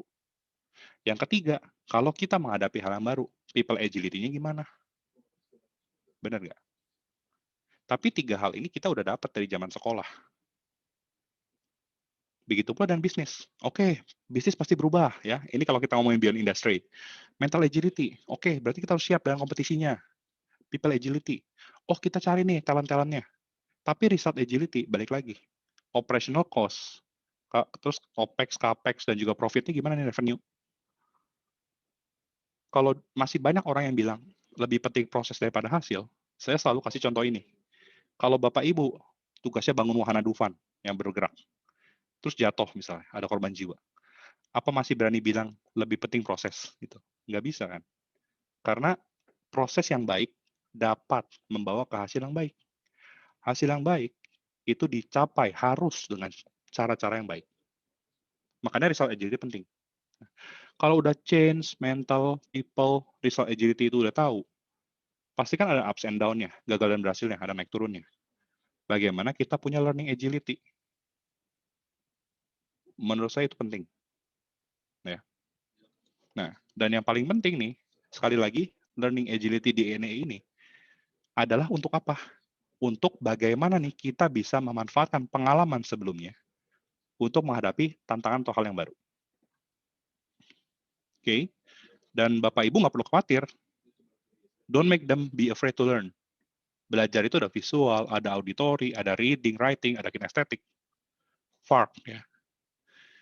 Dan ini balik lagi nih ke tadi poinnya Pak Guyup juga gitu loh. Upskilling, reskilling itu adalah jargon. Berani nggak kita riset? Gitu loh. Kita riset secara talentnya, kita riset secara industrinya, berani nggak? Gitu. Nah, mungkin kita bahas dulu beberapa Q&A nih, Pak Guyup. Boleh, boleh. Ada Seru yang ya? cocok nih, ada yang cocok nih dengan ada pertanyaan, sayangnya anonimus nih Mas. Kan Waduh. tadi ngomonginnya upskilling, reskilling, kemudian kita juga learning agility, bahkan dia nih. Nah, tapi kadang-kadang problemnya di tim HR sendiri nih Mas nih. Ada pertanyaan ini. Bagaimana cara membentuk tim atau kompetisi HR yang supaya fungsi HR jadi jantung perusahaan gitu? Karena sering mengalami malah tim HR-nya yang kurang mendukung speed sama kualitas rekrutmen yang dibutuhkan. Malah kitanya nih dari internal HR-nya sendiri yang ada problemnya. Oke. Jadi gini, ini upskilling boleh dibaca ya, nanti apa ya. Saya sambil berusaha jawab. Ya. Jawabannya adalah di belakangnya ada. Jeng-jeng. Jadi sebetulnya saya udah predik pertanyaan Bapak Ibu apa. Ya, ini contoh kita memanfaatkan analytical thinking. Saya udah prediksi Bapak Ibu bakal tanya apa, flow-nya kayak gimana. Nah, sekarang gini, kalau dari sisi HR, ya, kita coba berangkatnya dari tadi kita punya misalnya kayak kebutuhan bisnis. Benar nggak? Kebutuhan bisnis apa? Berarti skill yang dibutuhin apa? Benar nggak? Orang yang tepat, di posisi yang tepat, di waktu yang tepat. Nah, dari HR, kita ada yang namanya talent strategi atau talent management strategi. Ini talent management bukan departemen ya, tapi talent management as a whole atau organization effectiveness lah. Nah, di dalam situ yang perlu kita pikirkan tadi 4B. Buy, build, borrow, dan bot. Buy itu kan talent acquisition. Ya. Talent acquisition itu bukan hanya rekrutmen. Rekrutmen adalah proses orang udah submit, kita interview, dan lain-lain. Pikirin dong sourcing-nya seperti apa. Pikirin dong kalau misalnya orang reject tuh karena apa. Ada funnel-nya nih, dari awal sampai akhir tuh seperti apa. Analisis seperti apa. Kenapa orang reject, kenapa orang ini. Bikin analisisnya. Talent kita rata-rata dari kota mana, dari universitas mana. Itu nggak apa-apa, dibikin aja dulu. Bukan berarti jadi bias ya.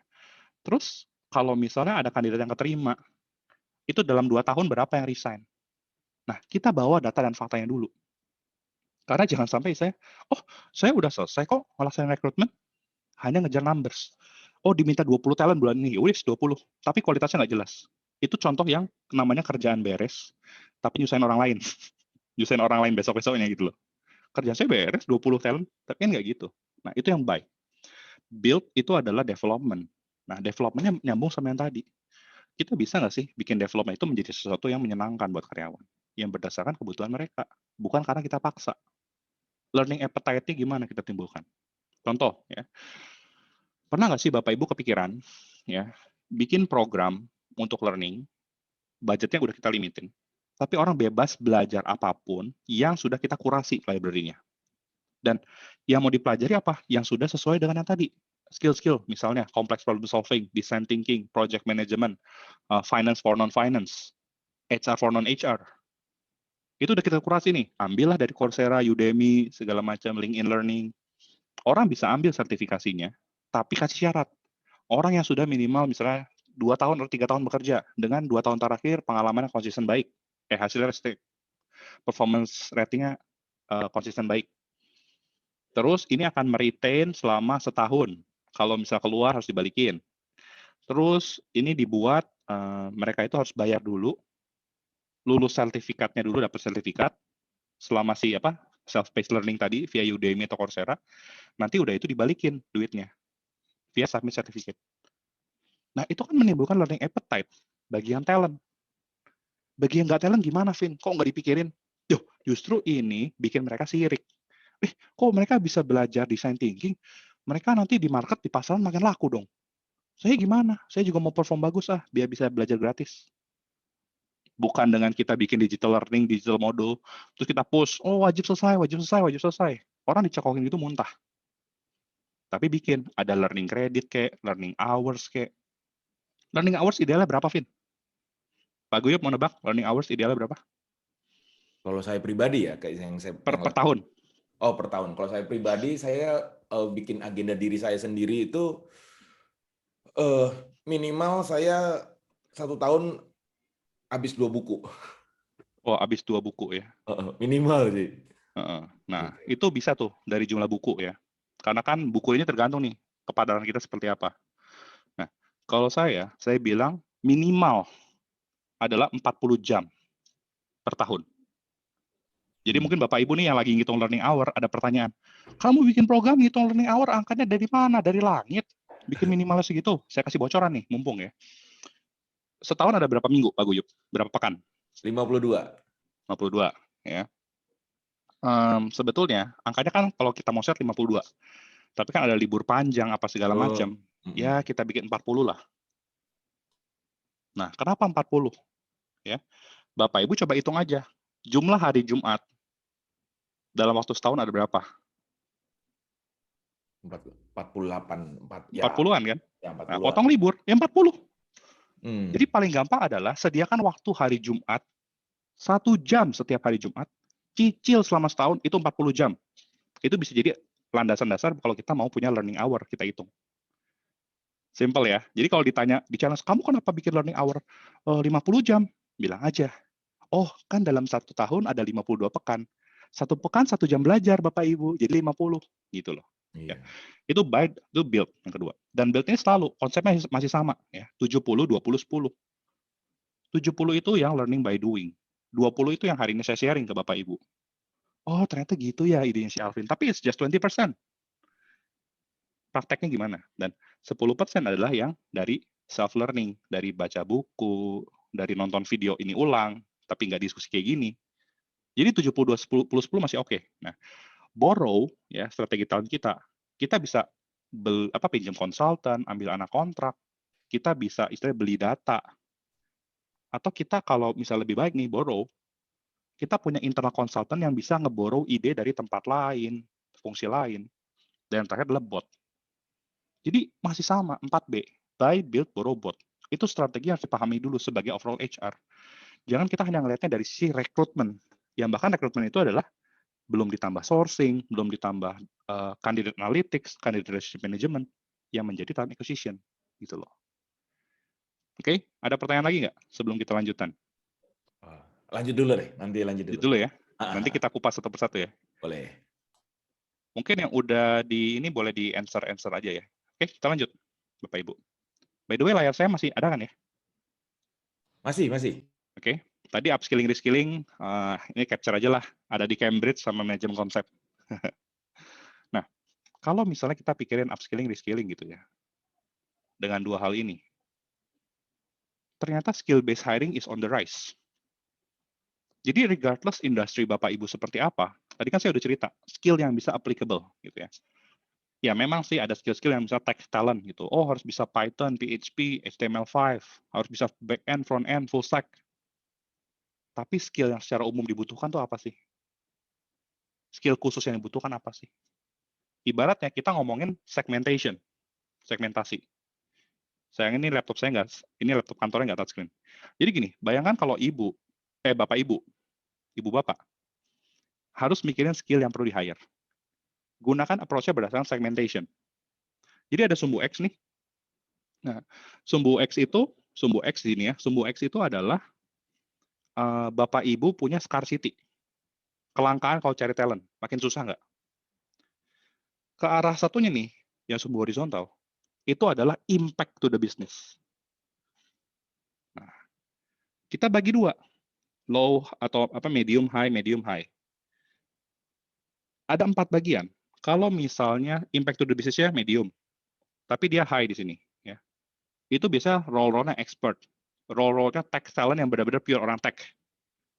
Expert, spesialis. Itu kita butuh.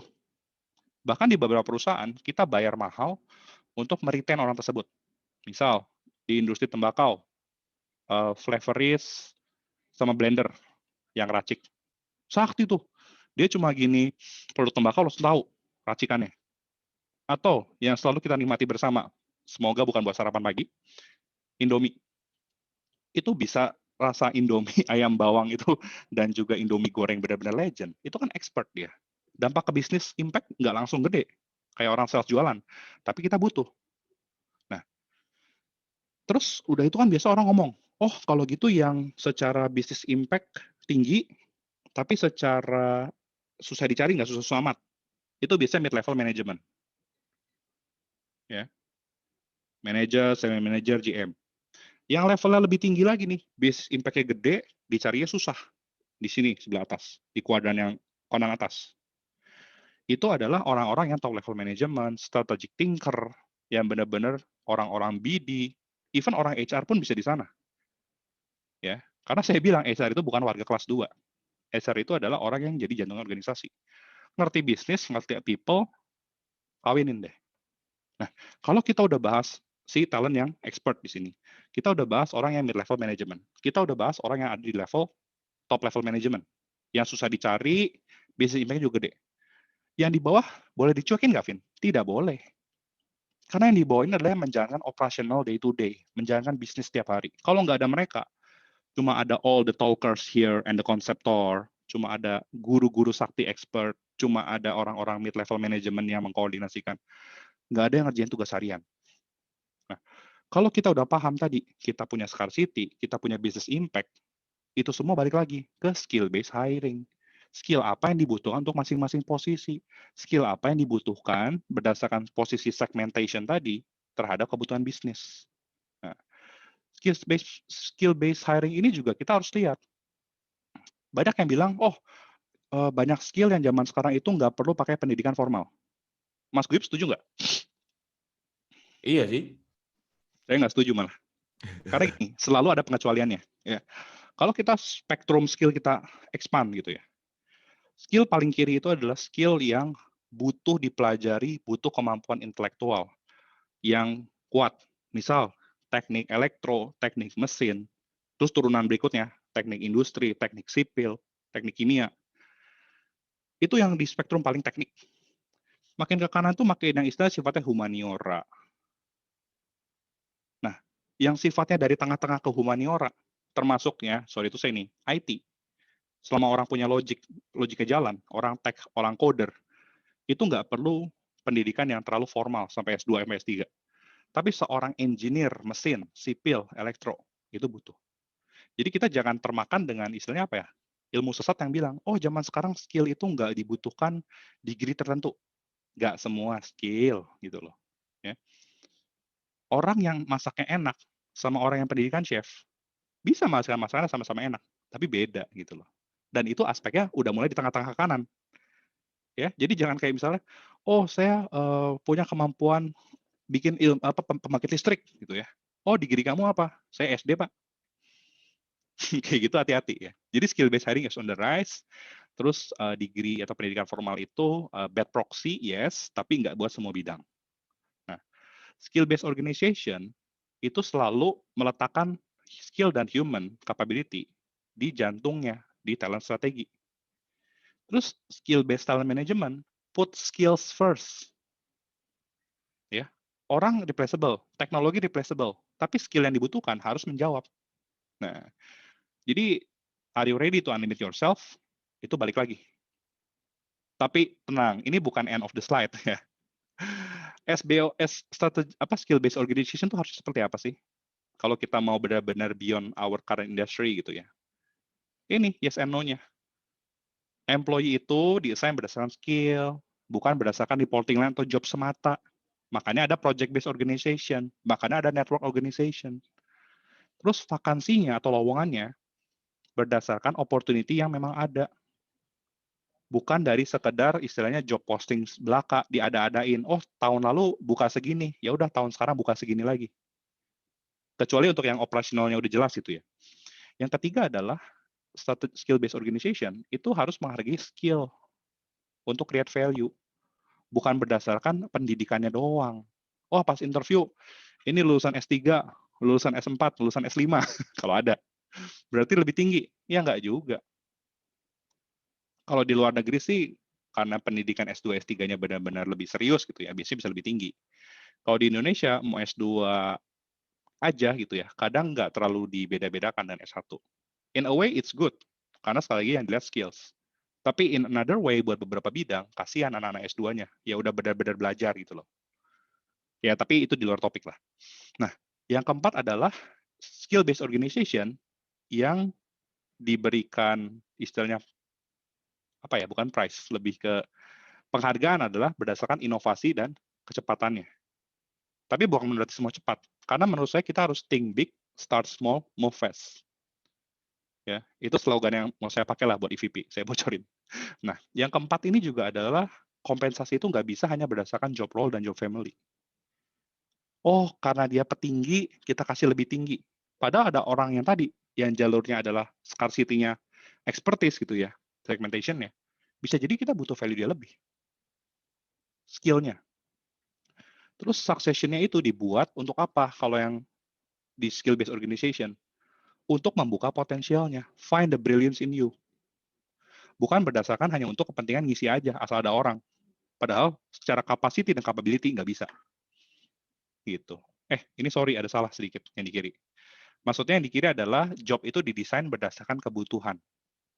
Kalau yang bukan, istilahnya hanya untuk mendukung birokrasi, biar strukturnya rapi, biar ya bantu-bantu kasih makan orang. Nggak bisa kayak gitu. Ya. Jadi ini dari Deloitte juga nih, mantan employer saya. Nah, SBO itu balik lagi, business strategy, skill assessment, talent acquisition, dan workforce development. Flow-nya selalu seperti ini. Ya. Dan kalau kita lihat gitu ya, balik lagi nih, dari business strategi, gimana nih skill yang dibutuhkan yang menjadi talent management strategi? Buy, build, borrow, dan bot.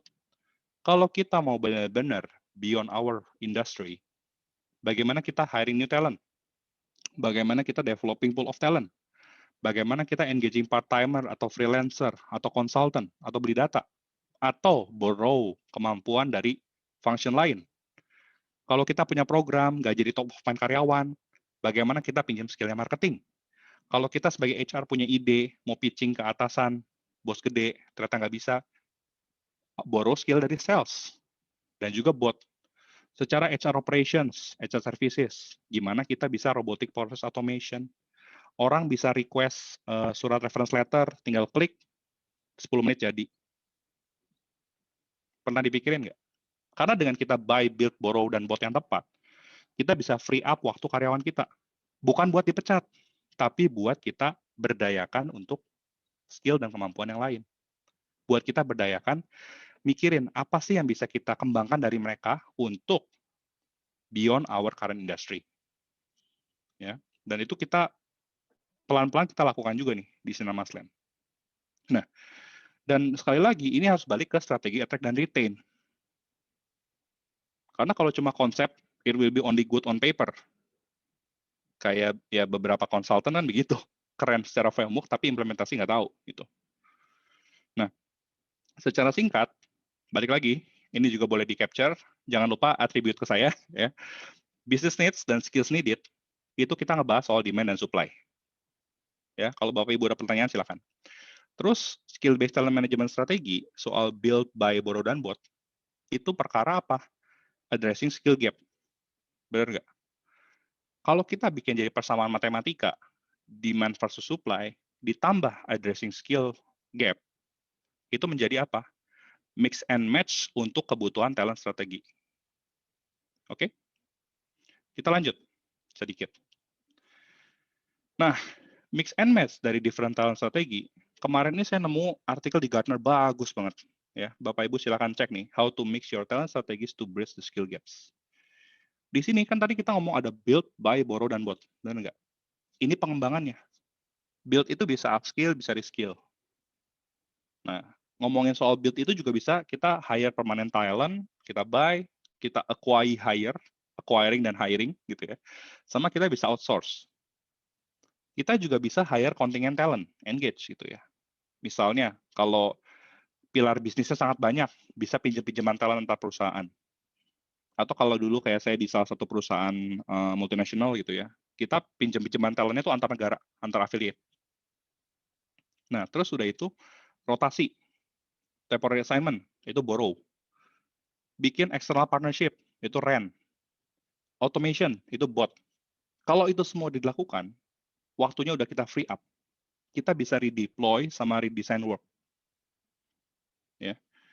Jadi jangan dikira HR itu hanya mikirin admin, medical, klaim-klaiman. Enggak, kita mikirin kayak begini juga. Gitu. Dan HR yang mikirin seperti ini adalah HR yang sudah bukan warga kelas 2 di perusahaan. Kalau perusahaannya masih menerapkan HR sebagai warga kelas 2, jangan ngomongin inilah, jangan ngomongin apa beyond our current industry. Maybe bisa, mungkin bisa, beyond current industry bisa, tapi nggak akan sustain. Karena ingat, balik ke yang paling depan, people, planet, profit, dan teknologi. Itu diperlukan. Nah, ini adalah step-nya, saya kopas dari Gartner, untuk define, analyze, prioritas talent strategi, combine, dan juga guide. Dan pada akhirnya, kita juga harus mengukur nih, employee skill kita gimana? Bandingin dengan candidate skill. Ya. Bikin simulation, shadowing, performance review, assessment, sensitive feedback. Jadi kita develop juga nih secara internal, tapi kita lihat juga di luar pakai apa nih. Job ads-nya harus jelas, pakai applicant tracking system, candidate relationship management, psychometric, virtual interview, reference check, Sterling test misalnya, dan lain-lain. Nah, kalau dari Forbes gitu ya, top 10 HR trend gitu ya, salah satunya adalah si skill based hiring nih. Benar nggak? Ya. Dan istilahnya role-role ini tuh benar-benar kita harus melihatnya secara utuh gitu loh.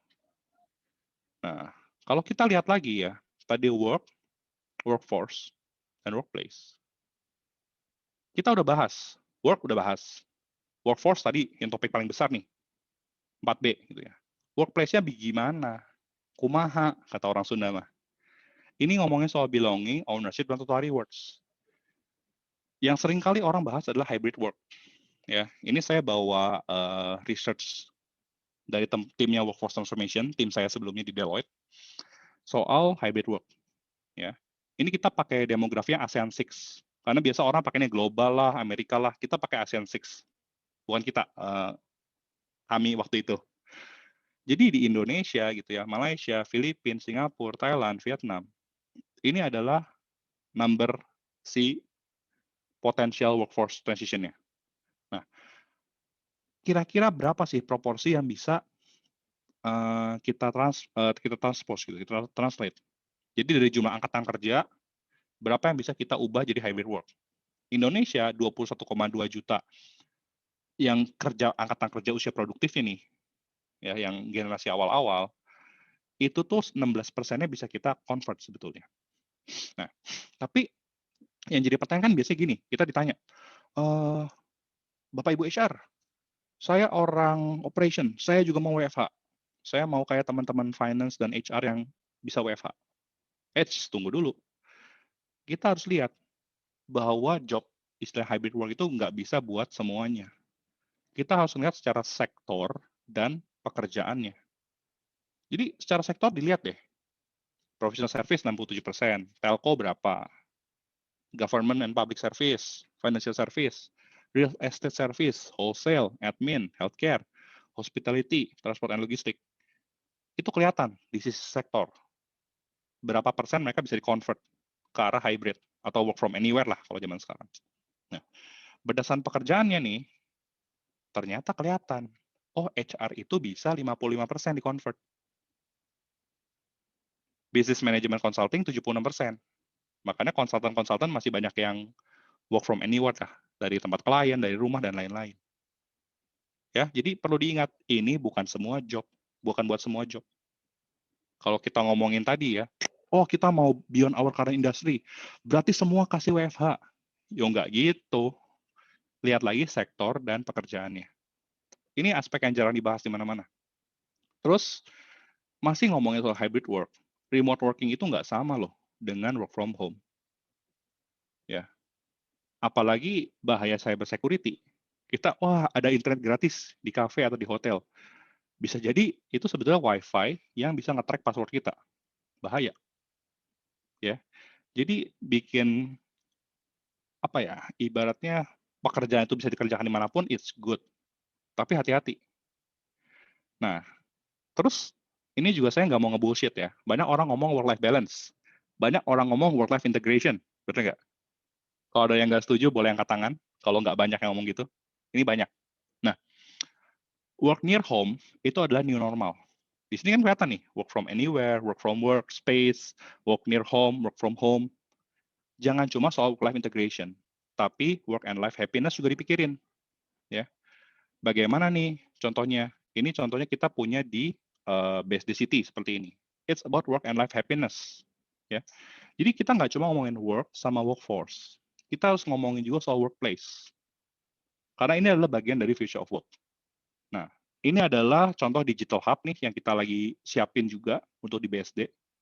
Jadi infrastructure, DigiLove, feature-feature pendukung, landscape and urban forest, knowledge hub, kita siapkan.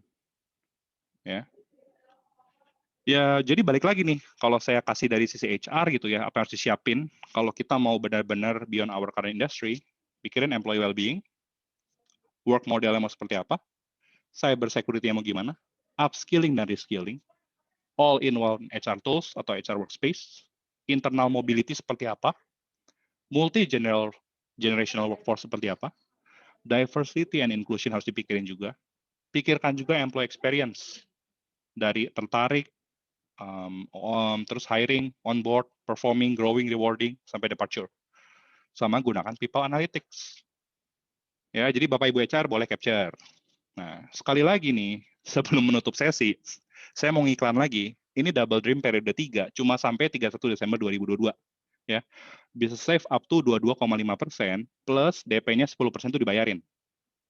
Jadi bisa dapat grand prize juga gitu loh.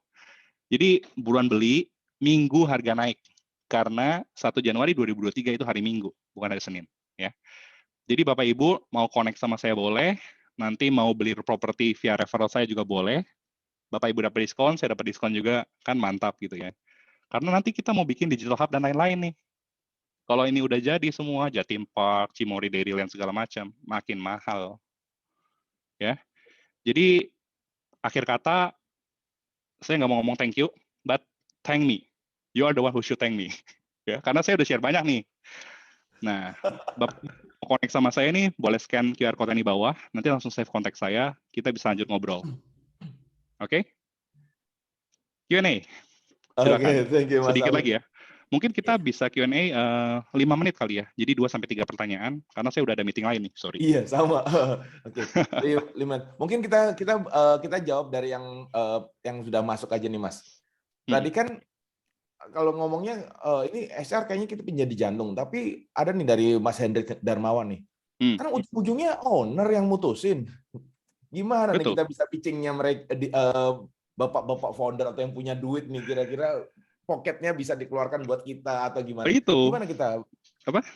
Makanya kalau saya bilang sih tadi kan, ingat nggak skill yang 3 di atas technical skills dan knowledge? Data analytics and insight generation, itu harus punya. Jadi ke owner tuh bawa data, bawa fakta. Even kalau kita orang HR, bagaimana kita bisa actively listening to the employee? Bagaimana kita punya employee net promoter score sama verbatimnya kita record. Yang kedua, kemampuan negotiation. Pakai skill design thinking yang tadi saya cerita. Empathize, explore, execute. Empathize, customer journey-nya apa, problemnya apa, pain point-nya apa. Explore, kemungkinan secara action plan, duit, dan lain-lain kayak gimana. Execute, cara mengerjakannya gimana, prototype-nya gimana, A/B testing-nya seperti apa. Nah, dengan kayak gitu kan kita bisa meyakinkan gitu loh. Ya. Karena at the end, ya, owner juga kita harus ajak berpikir. Soal tadi PPPT, people, terus planet, profit, dan juga teknologi. Nah, kalau misalnya Bapak Ibu butuh bantuan ngomong, undanglah saya sebagai external consultant buat bantu jualan. Tapi itu bercanda, ya. tapi serius. Karena mungkin teman-teman HR mungkin ujungnya langsung to the point kali ya, Pak. Kayaknya kita butuh ini deh. Cuma hanya ngomong kita butuh, tapi kadang-kadang kelemahan kita kagak nih dijelasin. Background-nya kita nggak kasih tahu gitu ya. Karena gini, CEO dan owner selalu berpikir istilahnya duitnya gimana. Mereka practical, they are practical. We are the one who needs to be strategic, menurut saya. Jadi disitulah sebetulnya HR juga harus bisa jualan. HR harus ngerti data. Orang-orang di business development gitu ya. Kok bisa sih ide-ide diterima owner? Nah, kita sebagai orang HR belajar dari mereka. Jadi menurut saya itu adalah hal yang kita bisa pelajari bersama. Ingat kan tadi buy dan build, bisa borrow, bisa juga bot. Nah, borrow skill dari tempat lain, borrow kemampuan saya. Tapi kalau misalnya mau ngundang saya nih jadi external consultant, saya baru kerjanya after office sama over the weekend gitu loh. Ya, silakan. Oke. Thank you Mas Amin. Ada nih yang tadi ada yang tertarik nih sama Mas Leandita Effendi. Kan tadi kan ngomongnya learning hours tuh 40 jam gitu kan. Apa nggak kecampur jam kerja kan kadang-kadang. Suara kok hilang ya? Halo? Oh ya, sorry. Suara hilang tadi. Gimana? Tadi yang konsep learning hours yang 40 jam itu. Ya mungkin kendalanya untuk beberapa orang tuh juga menganggapnya banyak karyawan bilang, itu nanti ganggu jam kerja saya gitu loh. Ini gimana nih Mas? Apalagi terutama buat yang memang jam kerjanya memang udah harus beraktivitinya memang harus jelas nih ya berapa jam saatnya itu. Nih, saya kasih beberapa bocoran ya. Tapi ini buat Bapak Ibu aja ya. Jadi Bapak Ibu di sini ini beruntung menurut saya. Jadi gini, saya menerapkan ini juga. Dulu saya ketika awal kerja di salah satu perusahaan multinasional itu, wah gila, semua saya hajar. Karena saya berpikir adalah, kalau saya beresin hari ini, besok saya bisa santai. Nyatanya enggak. Kalau saya beresin hari ini, kerjaan lain besok datang. Benar nggak, Pak Guyup? Nah, Betul, kerjaan sementara nggak kalau kelar-kelar emang misalnya, sih. iya kerja nggak kelar-kelar, jadi it will never change lah. Tapi ketika misalnya kayak tadi gitu, kita berpikir bahwa, oh ya udah, kalau kerjaan nggak langsung bisa beres, ya kita kasih spare lah. Kita udah tahu nih, suatu kerjaan bisa kita bereskan dalam waktu 2 jam. Misalnya Mas Guyup, saya coba study case lah sama Mas Guyup. Mas Guyup misalnya di kontak nih, meeting sama saya jam 9. Pak Guyup, saya butuh data ini dalam bentuk PPT, nanti tolong kirim ke saya ya. Nah, Pak Guyup punya waktu, istilah tahu, oh ini bakal selesai dalam waktu 2 jam. Kira-kira yang Pak Guyup lakukan untuk ngebalas saya apa? Ya, saya kan reply. Apakah nanya gini, oh oke Pak, nanti jam 11 saya kirim ya? Atau ada jawaban lain? Itu bisa, kalau misalnya memang 2 jam saya bisa. Atau prioritas saya tergantung prioritas saya juga hari itu juga sih. Nah, tergantung prioritas. Betul. Tapi yang perlu dipikirkan gini, kadang kita nggak pernah tahu ada request dadakan. Betul. Tiba-tiba presidir datang. Weh, saya mau dong dibikinin gini-gini. Saya mau ngobrol 1 jam lah sama Guyup. Mas Guyup udah janjiin. Jam 9 kerjain, jam 11 beres. Nggak enak dong. Betul. Nah, saran saya, kita tambahkan sekitar spare 30% dari waktu kita tahu ini bakal selesai berapa lama. Misal, oh ini bakal selesai 2 jam. Berarti tambahin 30%. Oh, berarti ini bakal selesai mungkin sekitar tambahin 40 menit. Jadi saya akan ngomong, wah ini selesainya kira-kira sih jam 12 kurang. Tapi kan udah keburu lunch. Boleh nggak saya kirimnya after lunch lah, 12:30. Diplomatis ya? Dan waktu lunch itu jangan dihitung sebagai waktu kerja, harusnya. Ya. Jadi dari jam 9 ke 11, tambahin 30%. Terus misalnya, Vin, bikin ini dong. Saya tahu kalau saya kerjain sekarang, beresnya sore ini. Nah, saya bilang gini, ya saya bisa kerjain agak cepat sih, tapi idealnya sih besok pagi baru bisa saya kirim. Oke nggak? Jadi kita jangan langsung kasih yang mepet, karena selalu ada request dadakan, percayalah. Betul. Ya. Betul. Nah, yang Bapak Ibu bisa ajarkan gitu. Terus kan pasti muncul pertanyaan, Vin, tapi kalau gitu berarti korupsi waktu dong. Ya nggak?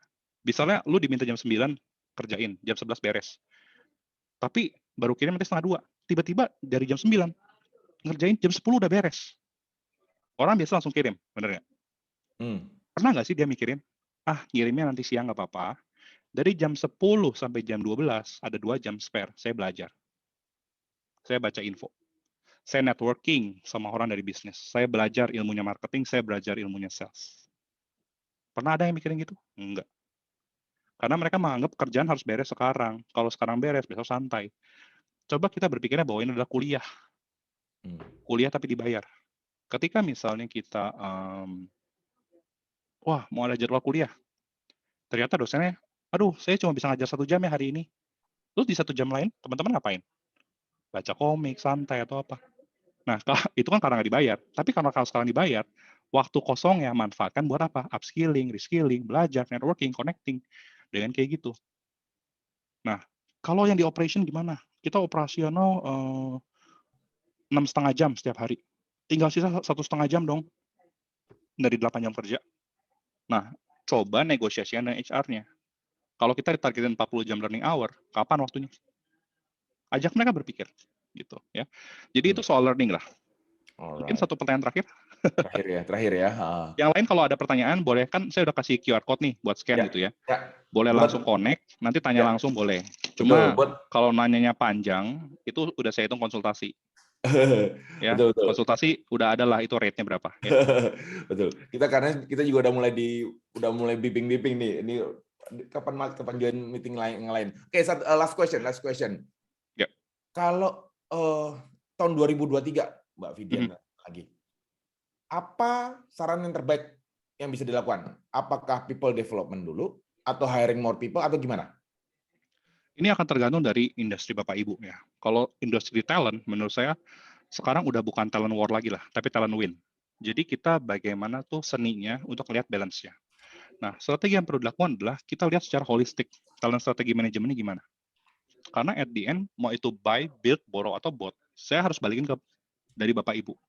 Nggak bisa ibaratnya, oh kita langsung hiring aja. Karena sekarang resignation lagi ya biasa aja, banyak startup nge-lay off, berarti kita ambil. Ya kalau kita nggak butuh, ngapain diambil gitu menurut saya.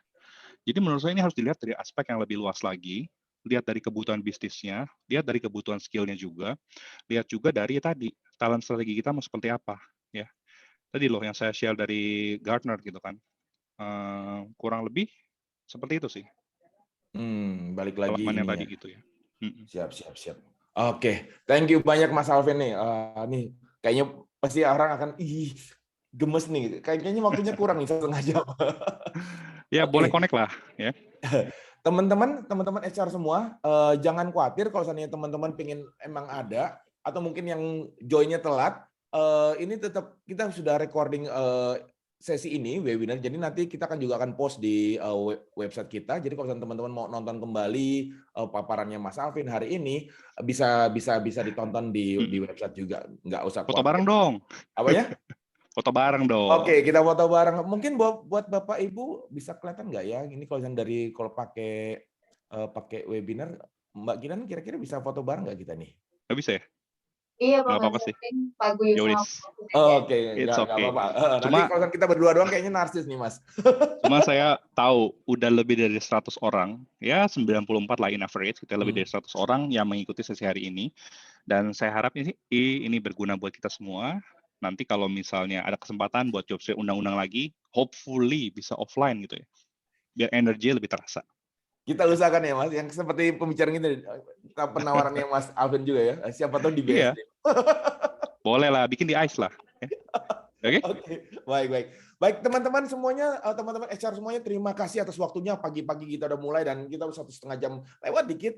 Kita sudah masuk di acara sesi ini. Terima kasih banyak Mas Alvin atas kesempatannya, paparannya luar biasa banget.